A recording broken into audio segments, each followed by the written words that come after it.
What's going on, you motherfathers? It is no other Wednesday, right? This is the biggest Wednesday of the year for us golf PGA DFS nuts out there. I get it. Where does it fall on my rankings? I'm not even going to get into that. It hurts people's feelings. I'll just say the Masters, not my favorite major, but damn, you know why I do love it? Because it kicks off the start of the PGA season for like another half of the donkeys that have just been hiding out there. I don't know what they do for those 2 months from the end of football to the start of golf, but we're just happy to have you. So what's up, new guy? My name is James, better known as the Degenerate 75. And yes, I have spent the entire day trying to avoid the ER just so I could be here with you. Every doctor in the world being like, you need to go to the ER. But like, I would if it wasn't the Wednesday before frickin' the Masters. Get your shit together, doctors. And so that's where we're at. I'm going to give you everything you need to know to set you up for the Masters, short and sweet and to the point, and give you all the things that actually help you win GPPs. So if that sounds important or interesting to you, I encourage you to hang around for the next 20 to 25 minutes, and we will get it cooked. So let's get going, you motherfathers. And around here, we begin with one simple question, new guy. Have you made your lineups yet? I bet you have. There's no way that you have waited until April to watch golf and you don't already have some lineups made, you donkey dick. So let's get into it. First thing we're going to talk about is contest selection, because let me just go ahead and tell you, I'm not going to spend a lot of time on it, but I am going to give you a couple pointers for all you guys that have been out of the groove for a while, okay? So many of you tonight are going to be like, it's the Masters. I'm excited, honey. I'm dropping $100 on lineups tomorrow, and I think that's cool. Welcome to the party. Glad to have you. You're going to have fun this weekend, right? Even if things don't go your way, just enjoy the sweat, brother. That's what we do around here. And you're going to see this big old millionaire maker right here worth $1 million. How do you pass that up? You're basically already a millionaire just by entering a lineup in it. All you got to do is simply beat 28,000 people, and they're going to be the best players because not everybody just has $100 sitting around to make one lineup. So the guys entering this usually are entering lots of lineups. So remember that. And here's what I would tell you to do. Stay the fuck away from it. You have $100. Scroll on down here and ask yourself, do I want to play one lineup? Do I want to play mini lineups? Well, if you want to just play one lineup, you'd be so much better just simply playing $100 single entries. Just come right here and search entry fee and scroll down here to the hundreds, and you will see that, man, a lot of freaking tournaments this week. All right, there we go. You come down here and look, they got 3 different ones. They got 3 different $100 ones that you could be playing, right? So don't be afraid to go getting those. They're so fun, and your money goes so much further, right? If you qualify on one of these and you do well, when the weekend rolls around, you will be kicking some ass and you will have a real sweat. And those other ones we pointed out, just because you made a 6 of 6 in that, and this bad boy right here, don't mean shit. You're probably still on your way to a min cash, or you probably aren't even going to cash at all, okay? That's just the way of the GPPs.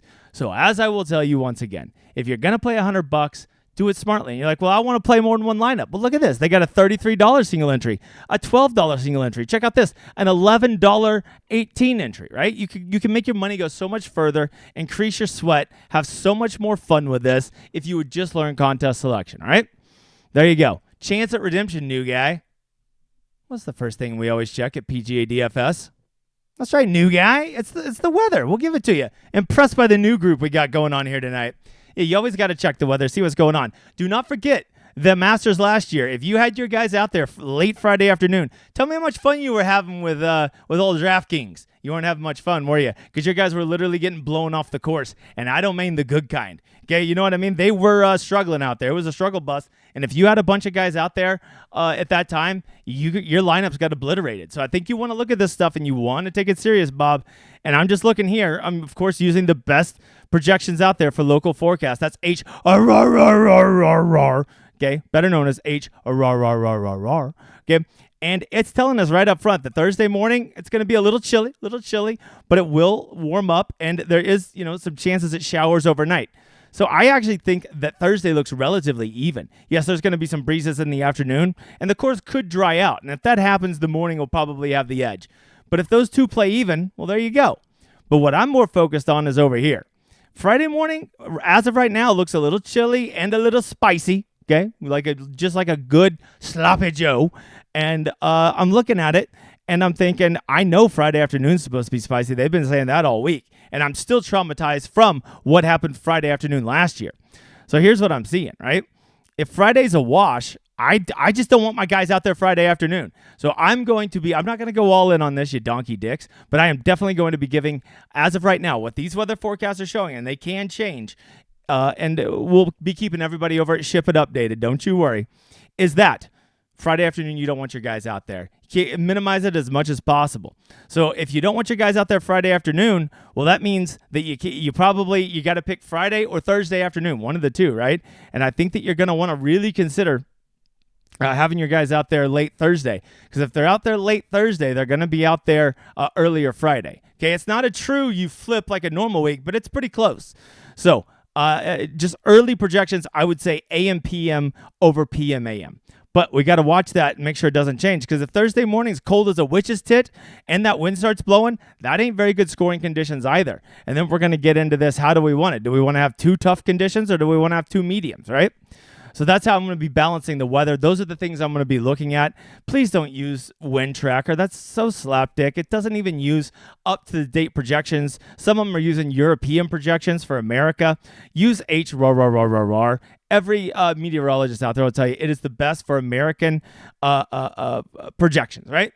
So there you go, new guy. That is weather. And so now let's get to the second most important thing. That's right. We're going to ownership. All right, over here at ownership, well, you can see there's only 8 players because, like the Masters, there's only 90 people in the whole tournament, so they can kind of do whatever the fuck they want, and they choose to not have a full field. So power to you, Masters. All right, let's get going. We got Scotty Scheffler and Rory McIlroy up there. I'm not sure why Scotty has the accent. Let's just roll with it, Mr. Scheffler. All right, you can see both of them are over 20, approaching that 25% mark, which may seem like a big discount versus what we've been getting recently, but you got to remember, now we got a full field, and we have all those live players coming over, and that makes a big difference because that really adds to the depth of the field and the kind of guys we have to factor in when doing salary. So because of that, these guys get marked down a lot, but that doesn't mean that they're not necessarily donkey chalk. Scotty Scheffler at 12,400, you have to look at the impact that he has on your lineup. So when you do that, I hate to say it, but the man, he's leaving me no choice. He is. The man's donkey chalk, and we don't play donkey chalk. Sorry, guy in the back. I'm sorry, he is. He's just a little too high, right? Now, let's get to Rory, and let's show you that maybe I'm not split. Maybe I'm just splitting hairs here, okay? But I am personally going to give Rory just chalk. Now, why is he not donkey chalk? Well, first of all, you get a $1,300 discount. Second of all, he's a lower, I think he's going to come in lower ownership than Scheffler.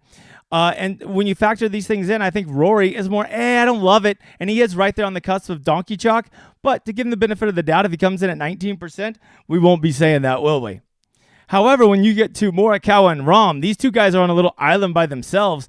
And I think on that island, I think we should call it Donkey Island because both of them are floating right around that 20%. And we don't play donkey chalk. We don't play that donkey chalk around here, you motherfather, except when we do.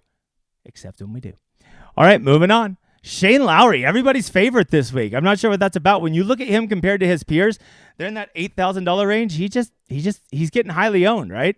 There's a lot of Lowry to go around. And he's using all of it, so I think by definition he is. The man's donkey chalk, and we don't play donkey chalk. I can't do anything about it. All right, and I think we can pretty much just continue with Straka and Henley.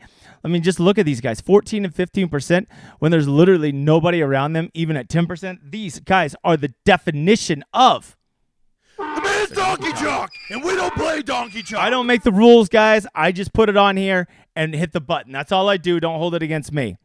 And then lastly, Xander, I don't even consider that chalk. I think you should be dancing in the streets naked if you get him around 10%. So I'm just going to give him, we're going to give him, okay, it's not that bad, okay. And then lastly, when you see a slap dick like Lucas Glover down in the honorable mentions, you should know that nothing good is going to happen here, right? And here's what I can tell you about Lucas. Why I know he'll be donkey sweat, because either his wife's going to kick his ass for screwing up or I'm going to kick his ass for screwing up. It's going to be all that pressure. He's not going to be able to handle it. He's going to explode. So he is going to be.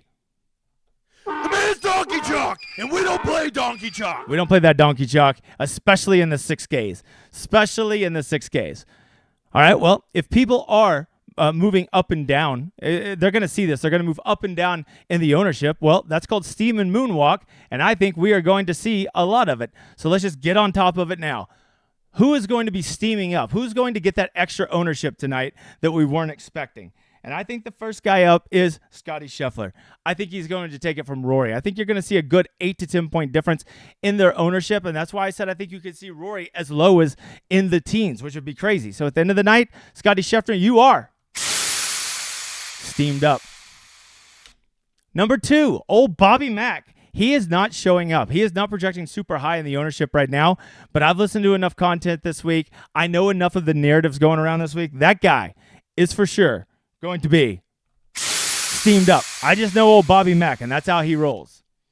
And then lastly, Sepp Straka. People love Sepp Straka at majors. People love Sepp Straka at long, hard courses. And you have to just be happy with how he's played to start the season off. So you're leaving me no choice here, Big Daddy. Sepp Straka, you are steam up. All right. Well, if there's people steaming up, there's got to be people going down. Who are those people moonwalking backwards? Joaquin Niemann. I barely remember that guy. Yeah, he's still pretty good. And I think that there's a lot of reason to play him. He doesn't have a great majors record, but I think that the reason he is going to moonwalk tonight is simply because of this. As good as he is as a talented golfer, I think people are just going to see that majors record, and they're going to see that Masters record, and they're going to get a little scared, and he is going to Michael Jackson moonwalk tonight, right? From there, what do we got? Oh, Willie Zal, right? Everybody wants to play Will Zalatoris at long, hard courses, but he hasn't produced in a while. We're still waiting on him to 100% recover from the whole hip thing. So in the meantime, until he proves it, I think that people are going to keep backing off of him, and he is going to continue to be moonwalking backwards. And the last one, your last moonwalk guy, Cam Smith. Everybody wants to play Cam Smith. He's like our dirty little secret that we don't want to tell anybody that we love. So we say we're going to play him, but then when it comes down to actually executing the lineups and polishing them and entering them, people don't want to play him. So he is going to be moonwalking backwards. All right, that is it for ownership. Let's see what we got next. All right, let's look at the model. The model is, like super important and stuff. I'm kidding. This isn't even a model. I've given up on models. I'll let other people build models. But just a couple thoughts on some guys, right? Aberg, Bryson, Xander, Thomas, Decky. These guys are all getting forgotten about. Same things with Koepka, Neiman, Hovland, Spieth. All these guys are going to be forgotten this week. People have really seemed to be putting all their ownership on certain guys up high. I encourage you to, if you're going to do that, well, at least build different somewhere else, right? It's fine to want to play the chalk up high, but just make a point to get different, right? From there, don't forget the impact of our buddies from Live coming back over. I know most of you have not been keeping up with how Jonathan Ramathan or Bryson DeChambeau is doing, or Brooks Koepka, but they're still world-class golfers. And I think too, if you're building 150 lineups, or hell, if you're building 10 to 20 lineups, I think you want to consider these guys and at least have them in your rotation of players that you put in there, right? So don't forget about your Live players, and do not forget about guys up high that aren't the ones that are already getting all the ownership, all right? From there, there's a lot of guys down here at the bottom. There's 15, 20 guys you shouldn't even consider, right? Shouldn't even be considering guys like, heaven forbid you're playing Evan Beck or Bernard Langer, Justin Hastings, guys like that. Don't do that. Don't be so cute. It's a millionaire maker. I gotta get different. Yeah, you don't get different with those guys, all right? There's a point where you're being too cute, okay? All right, I guess that brings me to who is the one guy that will be my sleeper this week. I think the one guy, I'm going a little filthy this week. A dude who can perform in majors, who I think still has a little bit of gas left in the tank. The one guy I think I got to roll with this week, just because he has big upside. He also has big flop potential. His name, Justin Rose. There you go. Justin Rose is our sleeper for the week. The one guy we're avoiding, that I just don't want to play because I don't play Donkey Chuck down in the 6Ks, and I will whoop his ass. Me or his wife will whoop his ass if this does not go well. His name is old Lukey Gloves. Okay, that is the guy I'm not playing, which most importantly brings me to the guy I am playing.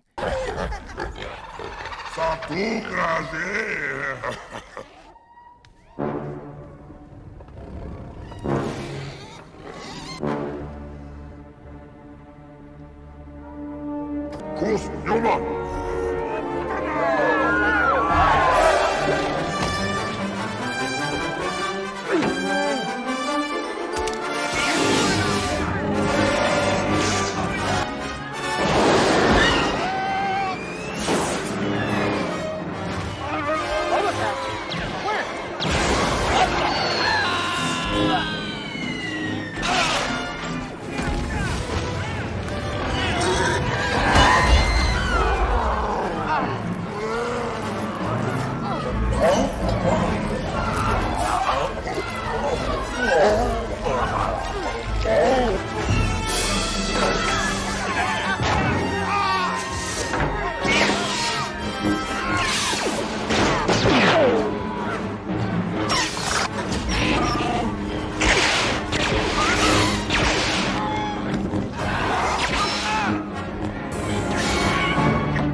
That's right. The one guy we are playing this week without hesitation. Okay, a little hesitation. That's right, baby. We playing Jordan Spieth.